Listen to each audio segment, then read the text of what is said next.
Hey, it's Hunt. You found Hunt on Saints. We're talking black and gold football. Do us a favor. Hit the like button, share your comments below, and hit that subscription button so you can get all of our content. Enjoy. Tigers are off this weekend. Saints are not. They'll go to Carolina, play the Panthers, who are not very good. Saints, not very good right now either. For those who don't know how this works, when we have a guest on during the break, Beck picks up the phone, dials our guest, and says hello and gets them ready to come on the air with me. Appreciate all his hard work there. But it sounds like, based on the interaction that just went on between Sharief and Beck, that Sharief was being very unpleasant to Jacob based on the performance of the Saints over the last month and a half. Is that true, Sharief, that you were unpleasant when you picked up the phone? I blame it on both LSU and the Saints this week. Well, none of that was good, and I had to talk about it for 2 hours yesterday. So now is your time to talk about it for 15 minutes. Did you give the Saints much of a chance going to L.A., realizing that they were getting some of their offense back? Yeah, I honestly, I really did. I mean, I thought maybe having Chris and Taysom back in the lineup as well, Cesar Ruiz, would inject some kind of life into the offense and help Spencer Rattler. And boy, was I ever wrong. I think it went downhill immediately on that first drive. I don't know if it was after the first drive. Whenever they had the safety and got the ball and punted from the Chargers 47, that was disgusting football. Like, you're a 5-game losing streak, and you couldn't line Taysom up to go for it on 4th and 1 is a reason why you've lost 5 straight games. You just had no heart to go for it, and it's just. I've been hot take tweeting, which honestly is realistic tweeting the last few days about this franchise. We'll get into it more, but yeah, when it comes to the game, that was a disaster. Well, I don't really have any interest in talking about the game because it sucked and they lost, and everybody knows the story. So let's talk about the big picture stuff with the franchise. I mean, what's your biggest point of contention? What is your biggest thought? I think the biggest problem is Mickey Loomis, and I continue to say Mickey Loomis is the big problem. Everyone can kick and scream about Dennis Allen. Yes, he deserves to be gone, but the person who makes the decision also needs to be held accountable at some point in time. And it goes beyond to the whole hire of Dennis Allen. It goes with he and Jeff Ireland have both made some very poor decisions when it comes to free agency and the draft since 2018, and they've allowed more misses than hits in the draft to happen, and they've let the roster age out. They've let the roster just become overly injured because they cannot find any depth the right way.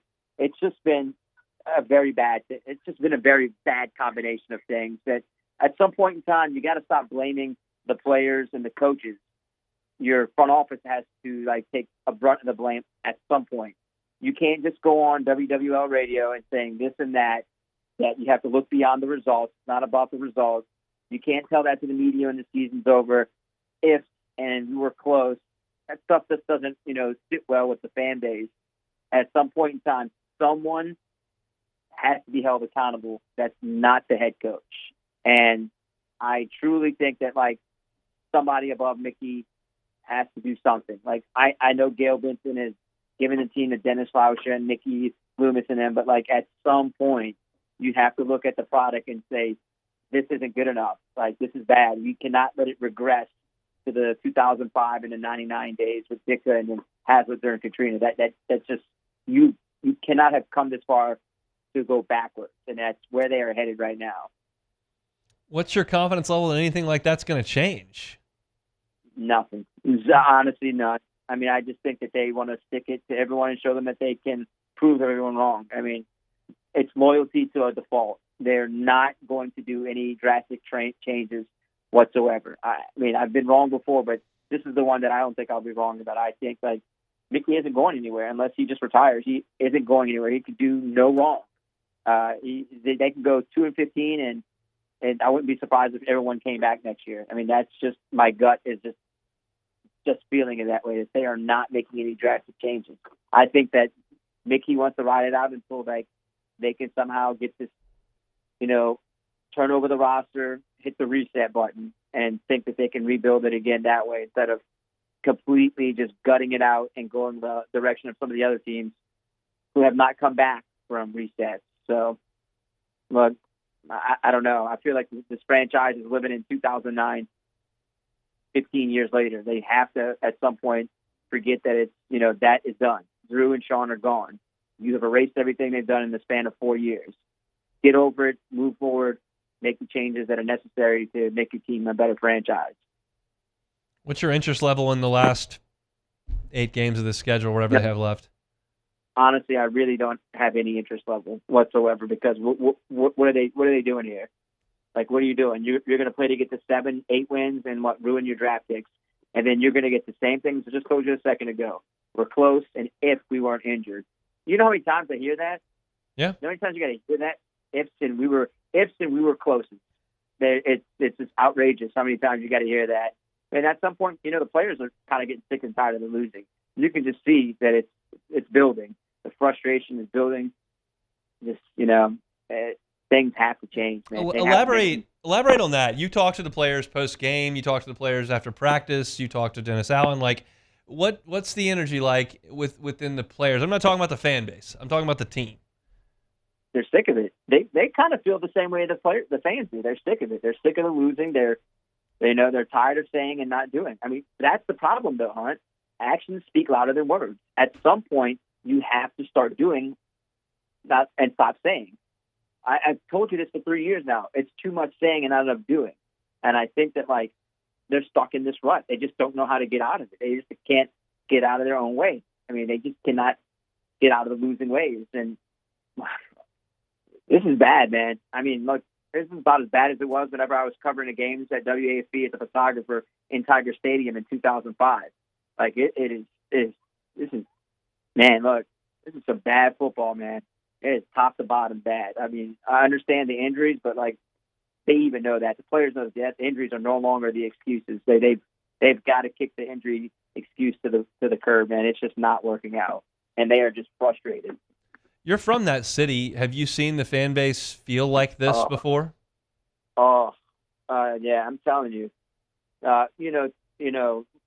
Social media didn't really exist in '05 like it does now. I mean, it's Twitter's burning, man. I mean, social media is burning. I mean, fans are upset because they were told that it was going to be better. Things would be improved with Kubiak. Things would improve, defensively. But it's just, no. Fans are upset, man.